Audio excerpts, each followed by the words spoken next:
সহযোদ্ধা হব। আমরা রাষ্ট্র নির্মাণে সহযোগী হতে চাই, ক্ষমতা নিয়ে নাই।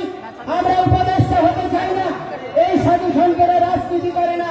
আমরা কখনো রাজনীতি এই দ্বন্দ্বময়ী পথে বিচরণ করতে চাই না। রাজনীতি মানে হচ্ছে উত্তম নীতি, আদর্শিক নীতি, যা প্রজার জনকল্যাণের জন্য নিহিত। এইরকম মানসিকতা সম্পন্ন রাজনৈতিক দলগুলো রাজনীতিকে আমরা সমর্থন করতে চাই।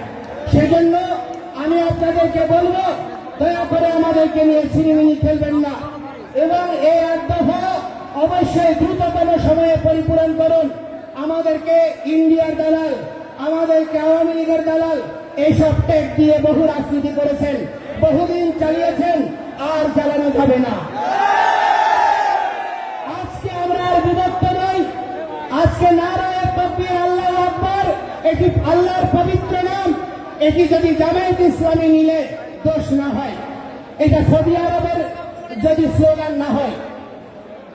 জয় শ্রীরাম, আমার প্রভুর আরাধ্যের নাম, আমার আরাধ্যের নাম, আমার ভগবানের নাম, আমার প্রভুর নামকে কি করে তোমরা ভাই আরএসএস এর ট্যাগ দিচ্ছ, বিজেপির ট্যাগ দিচ্ছ? এটা কি ধর্ম অবমাননা নয়? আজকে আমি বলতে চাই, এই সীতাকুণ্ড বাংলাদেশের ঐতিহাসিক তীর্থভূমি, ভগবান শ্রীরামচন্দ্র সীতার সঙ্গে জড়িয়ে রয়েছে। এই বাংলার সঙ্গে অযোধ্যার রাজ্য জড়িয়ে ছিল, তাহলে রাম কি এই বাংলার নয়? তাহলে ভগবান শ্রীকৃষ্ণ তিনি এই দিনাজপুরে এসেছেন, পাণ্ডবদের সঙ্গে অজ্ঞাতবাসে বিরাট রাজ্যে যোগদান করেছেন, তিনি কি এই বাংলার নয়? আমার ধর্মকে নিয়ে কেন রাজনীতি দেওয়া হচ্ছে? আজকে আমাদেরকে জঙ্গি বলা হচ্ছে। কারা জঙ্গি? আজকে হামলা করে সমাবেশে আগত আমাদের ভক্তদেরকে হামলা করে তারা প্রমাণ করে দিয়েছে কারা জঙ্গি। আমরা জঙ্গি নই। অথচ কখনো ইসলামকে জঙ্গি দিচ্ছে।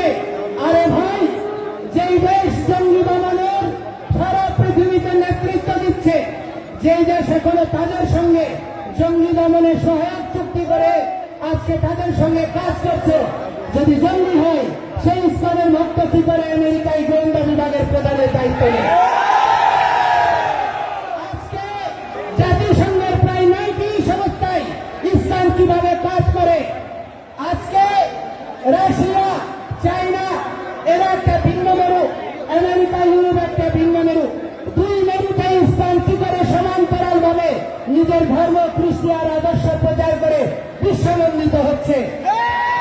তাহলে ইউরোপ, আমেরিকা নেই, আরবীয় দেশগুলোতে ইসলাম গঠনমূলক ভূমিকার জন্য বিশ্বনন্দিত।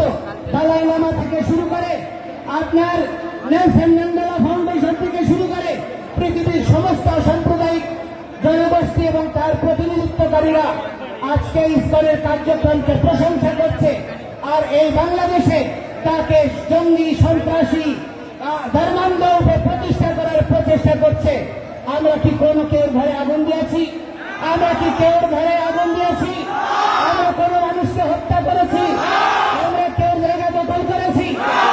আমাদের জায়গা, আমাদের সম্পত্তি আমরা উদ্ধার করতে গিয়ে আজকে আমাদেরকে বলিদস্যু তকমা দেওয়া হচ্ছে। বাংলাদেশ সরকার অর্পিত সম্পত্তির নামে আপনার কর করে কর অধিকাংশ সম্পত্তি স্থায়ী খাস করে নিয়েছে। কোন মুসলমানের কোন সম্পত্তিকে খাস করার দুঃসাহস দেখাতে পেরেছে? আজকে বাংলাদেশে অধিকাংশ শিক্ষা প্রতিষ্ঠানের জায়গার দাতা হচ্ছে হিন্দুরা, অথচ সেইখানে আজকে আমরা বঞ্চিত। আমাদের প্রার্থনা করার জায়গা নেই, পূজা করার জায়গা নেই। আজকে যেন আমরা অপরাধী, জেলখানায় যেভাবে বন্দি গ্যারাটোপের মধ্যে কয়েদিরা থাকে, ঠিক তদনুরূপ ভাবে আমাদের দেশে কারাগারের মধ্যে যেমন কয়েদি থাকে, সেইভাবে আমরা ওই পাহাড়ের গ্যারাটোপে পূজা করছি, পাহাড়ের গ্যারাটোপে জীবনযাপন করছি।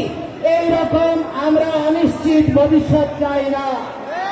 আমরা বাংলাদেশের বৃহৎ জনগোষ্ঠীর সঙ্গে একই সাথে অবস্থান করতে চাই, একসাথে চলতে চাই, একটি আদর্শিক বাংলাদেশ নির্মাণ করতে চাই। এই প্রচেষ্টাকে দুর্বলতা মনে করবেন না। আমি আপনাদের বক্তব্য দীর্ঘায়িত করব না।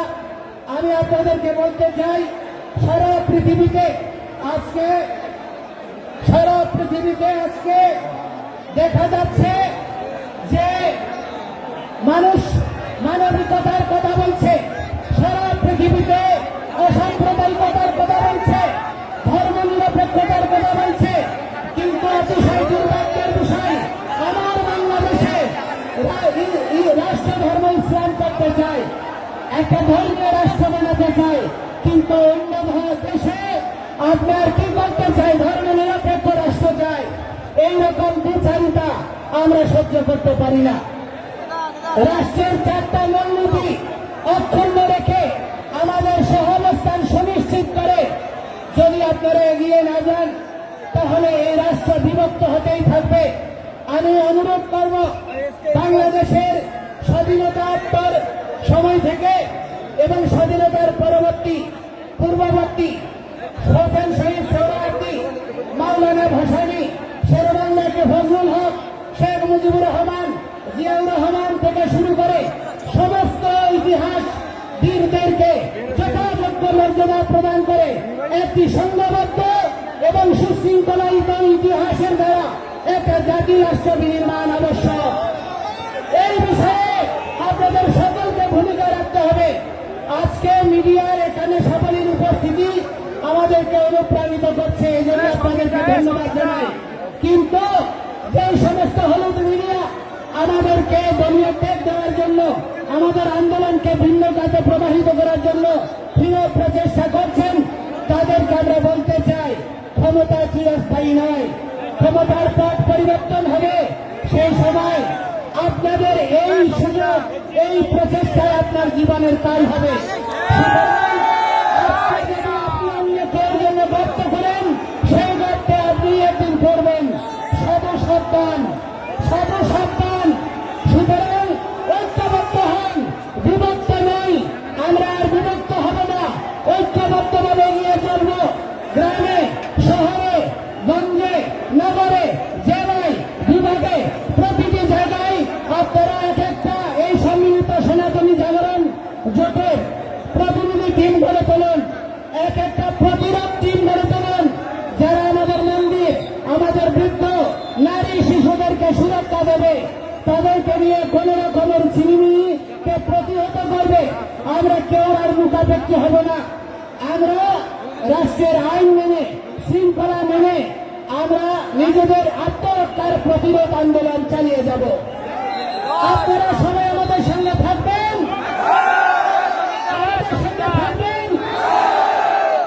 আমরা বিভক্ত হব না। আজকে শান্ত, সৈন্য, গানপত্য, বৈষ্ণব, ব্রাহ্মণ, ক্ষত্রিয়, বৈশ্য, শূদ্র সকলে একাকার হয়েছে। আমি কৃতজ্ঞতা জানাতে চাই আমাদের ক্ষত্রিয় সমাজের সাধারণ সম্পাদক নৃপেন্দ্রনাথ রায়বাবুকে, এই উত্তরাঞ্চলের ক্ষত্রিয়দেরকে আপনারা খাদ্যবীর্য। ক্ষত্রিয়রা রাষ্ট্র শাসন করেছে, ক্ষত্রিয়রা পৃথিবীকে ভগবান শ্রীকৃষ্ণ শ্রীরামের মতো আরাধ্যকে জন্ম দিয়েছে।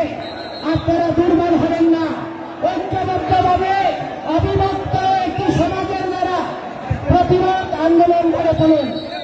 আমরা যেখানে সমাবেশ হবে সকলে যোগদান করুন এবং সুশৃঙ্খলিতভাবে আমাদের এই চলমান আন্দোলনকে বজায় রাখুন। আপনারা প্রত্যেকে যার যা সামর্থ্য আছে, অর্থ আছে, তা দিয়ে এই আন্দোলনকে সহযোগিতা করুন। আর বিভক্ত নয়, প্রতিষ্ঠা নয়, আজকে সন্ত সমাজ মাঠে নেমেছে, আপনারা সকলে যোগদান করেন এই প্রার্থনা জানিয়ে। এবং দেখুন বিশ্ব মিডিয়া এই যে এখানে হাত মেরেছে, এখানে আহত করেছে, আরো 2 জন, তারা 3 জন হসপিটালে আছে খুব গুরুতর। আমরা এই দ্রুততম সমাধান চাই এবং বলতে চাই, চট্টগ্রামে যারা ইসলামের ভক্তদেরকে, হিন্দুদেরকে ধরে ধরে হত্যার হুমকি দিয়েছে, তাদেরকে দ্রুত সময়ে গ্রেপ্তার করে তাদেরকে আইনের আওতায় আনতে হবে। এর দরকার হলে প্রতিটি হিন্দু নরনারী বাংলাদেশের সর্বত্র এই আন্দোলন ঝাঁপিয়ে পড়বে। দয়া করে আমাদেরকে সংক্ষিপ্ত করবেন না। আমরা রাষ্ট্র বিনির্মাণে সহযোগী হতে চাই। সুতরাং আমাদেরকে সহযোগিতা হওয়ার জন্য সুযোগ দিন। আমরা সবাইকে ধন্যবাদ জানিয়ে আমার বক্তব্য এখানে শেষ করছি। শুভ প্রণাম।